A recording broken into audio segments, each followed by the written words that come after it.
Umar coat का बंदा था और उसने रसूलुल्लाह सल्लल्लाहु अलैहि वसल्लम की शान में हर्जा सराई की और उसके बाद 17 सितंबर 2024 को उसके खिलाफ एफआईआर कटी।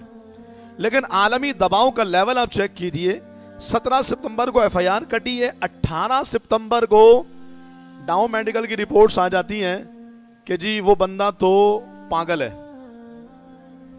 गुस्ताखी करने वाला पागल है। आप समझ रहे हैं, पहले तो गुस्ताखियों को आम किया गया, जिस वक्त गुस्ताखियां आई उस वक्त किसी का रद्द अमल नहीं आया।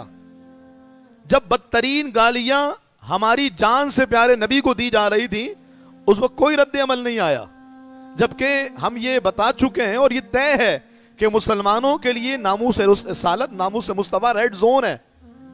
वो अपने माँ बाप के खिलाफ हर्जा सराई के पर इतना शदीद रद्द अमल नहीं देगा जितना सख्त, शदीद और इंतहाई रद्द अमल अपने महबूब जाने जाना आक़ाए कायनात जाने आलम महबूब दो आलम सल्लल्लाहु ताला अलैहि वसल्लम के खिलाफ हर्जा सराई करने पर देगा। 18 सितंबर को रिपोर्ट्स आ जाती हैं कि वो बंदा पागल है। मतलब यह कि डॉक्टर साहब फारिग बैठे हुए थे कि इधर बंदे के खिलाफ एफआईआर कटे, उधर उसको सॉफ्ट कॉर्नर देने के लिए उसके हवाले से एक रिपोर्ट 2 सफ़े की तैयार कर दी जाए कि भाई ये बंदा तो मेंटल है और मेंटल पर तो हुक्म लागू ही नहीं होते, पागल पर तो हुक्म शरा नाफिज ही नहीं होते, एक दिन के फर्क से। अच्छा, जो पागल है वो कितना सियाना पागल है, कितना होशियार पागल है, मैं जरा आपके सामने उसकी तफसीलात अर्ज करूं। जिस बंदे को पागल करार दिया गया वो बंदा सिविल हॉस्पिटल उमर कोट में 18 ग्रेड का ऑफिसर है, डॉक्टर है और बाज़ाब्ता लोगों के इलाज करता था, प्राइवेट क्लिनिक भी रखा हुआ था। उसकी इसी गुस्ताखी की वजह कर उसको नौकरी से फारिग भी किया गया। अगर तो वो पागल बंदा था तो नौकरी से फारिग गुस्ताखी के बाद नहीं किया जाना चाहिए था, नौकरी से फारिग तो उसके पागलपन के इजहार के फौरन बाद करना चाहिए था। लेकिन चूंकि पागलपन का ड्रामा ये नामूस रिसालत के कानून के हवाले से लोगों के जहनों को खराब करने के लिए रचाना था, लिहाजा इंतजार किया गया कि पहले गुस्ताखी हो, रद्द अमल आए और रद्द अमल के बाद फिर हम जो है वो इसके हवाले से ये रिपोर्ट के लिए करें। अच्छा, पागल था वो, लेकिन जब उसके खिलाफ एफआईआर हुई तो वकील के पास चला गया ताकि उसके लिए कोई बचत कर रहा हो। इतना सियाना पागल था, उसको मालूम था कि अब अगर मेरी बचत होगी तो वो अदालत के जरिए होगी। जब ही वकील के पास गया, फिर वकील ने मशवरा दिया, एफआईआर लॉन्च हो चुकी है, वकील ने मशवरा दिया तो उसने अपने सोशल मीडिया अकाउंट से सारी पोस्ट डिलीट कर दी।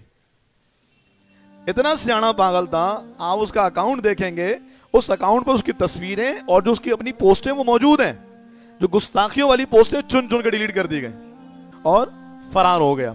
अब चूंकि एफआईआर हो चुकी है, पुलिस उसको गिरफ्तार करने के लिए जा रही है, तो बार बार अपने मोबाइल की लोकेशन ऑफ कर रहा है, बार बार मोबाइल स्विच ऑफ कर रहा है ताकि पुलिस को कंफ्यूज किया जा सके कि बंदा कहां है, क्योंकि मोबाइल ऑन रहेगा तो ट्रेस हो जाएगा कहां पर है, तो बार बार मोबाइल स्विच ऑफ कर रहा है। यानी पागल को ये भी मालूम है कि पुलिस जो है इस जरिए से मुझ तक पहुंच सकती है, वहां से फरार होता है और वो नाम नेहात पागल कराची आ जाता है। कराची में पाक कतर होटल में उसने क़याम किया। अब उस पागल को ये मालूम था कि अगर मैं अपने ओरिजिनल नाम से यहाँ पर एंट्री कराऊंगा तो पुलिस के पास डेटा चला जाएगा।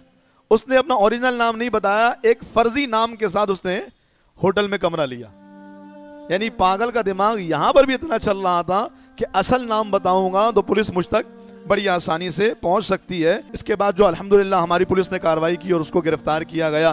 फिर पुलिस के मुताबिक उसने मज़ाहमत की तो इनकाउंटर हो गया। लेकिन ये मामला हमारे इदारों के सुपुर्द है, ये मामला कोर्ट में है कि इनकाउंटर हुआ, फेक था या रियल था, ये इसका फैसला जो है वो इदारे करेंगे और कोर्ट में चूंकि मामला है लिहाजा इस पर कोई राय हमारी तरफ से नहीं दी जा सकती। लेकिन ये जरूर है कि पुलिस ने पकड़ा, इनकाउंटर हो गया, गुस्ताखियां वाजे थी और भर भर करके गालियां मेरे और तुम्हारे नबी सल्लल्लाहु अलैहि वसल्लम को दी गई। उस बंदे को मार दिया गया। आप हैरान होंगे, अल्लाह अकबर, कौम परस्त जमातें, वो एनजीओज और वो आलमी ताकतों के जेरे असर भारी भरकम फंड्स लेने वाले, वो सारे उभर करके बिल बिलाते हुए बिलों से बाहर आए। उस बंदे की कब्र पर चादर डाली गई, उस बंदे की कब्र पर फूल डाले गए और उस बंदे को इंतहा दर्जे का हीरो, सूफी और मुल्क व मिल्लत का वफादार जाहिर किया जा रहा, ताकि क्या हो कि इसके बाद जो नतीजा होगा वो ये होगा कि जो मजहबी जमातें उनका रद्द अमल आएगा। बिल्कुल फितरी रद्द अमल है। मजहबी जमात क्या, एक मुसलमान का रद्द अमल आएगा कि जब बंदा गुस्ताख है, इनकाउंटर में मारा गया, ये मामला हुकूमत के सुपुर्द है, कोर्ट के सुपुर्द है, वो इस पे फैसला करें। लेकिन सवाल ये पैदा होता है कि उस बंदे को हीरो बनाने वालों के खिलाफ कार्रवाई क्यों नहीं हो रही? क्या आप चाहते हैं हमारे दिल के उस तार को हिलाया जाए जिस तार के हिलने पर हम जाने कुर्बान कर दें? रसूलुल्लाह सल्लल्लाहु अलैहि वसल्लम की इज्जत और नामूस को, उस मसले को छेड़ा जाए जिस मसले के बाद बंदा अपने दिल और दिमाग को अपने कंट्रोल में नहीं रख पाता, और हुजूर का फरमान बिल्कुल उसके सामने वाज़े होता है, मन सब्बा नबिय्यन फक़्तुलूहु। तो क्या यह मकसद है? यकीनन ऐसा नहीं। तो फिर वो लोग जो उस बंदे को हीरो बनाकर पेश कर रहे हैं, या फिर वो इदारा जिसने उस बंदे के हवाले से ये रिपोर्ट शाया की कि वो बंदा पागल था, FIR करने के अगले दिन, उनके खिलाफ कार्रवाई क्यों नहीं है?